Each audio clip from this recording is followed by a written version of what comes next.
Phone থেকে আপনি আরেকটি ফোন লক করতে পারবেন। ধরেন আপনার ২ টা ফোন, একটি ফোন হারিয়ে গেছে। আপনি যদি আপনার ফোনের এই সেটিংসটা অন করে রাখেন, আপনার একটা ফোন হারিয়ে গেলে আরেকটা ফোনের মাধ্যমে সেই ফোনটি আপনি লক করে দিতে পারবেন। সেটা কিভাবে করবেন? তো চলুন দেখিয়ে দিচ্ছি। এই কাজটি করার জন্য ফার্স্ট অফ অল আপনি চলে আসবেন আপনার ফোনের সেটিংসে।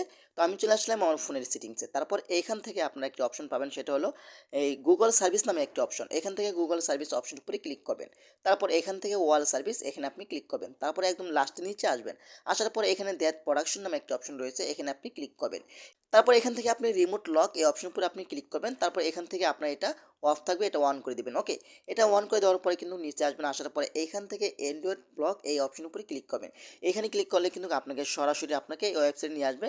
আগে কিন্তু আপনাকে এই কাজটি করতে হবে, ঠিক আছে? এই কাজটি করার পরে আপনি যে ফোনটি হারিয়ে গেছে সেই ফোনের নাম্বারটি এখানে দিয়ে দিবেন। তারপর এখান থেকে লক ডিভাইস এখানে ক্লিক করলে কিন্তু সেই ফোনটি লক হয়ে যাবে। আপনি চাইলে ট্রাই করতে পারেন।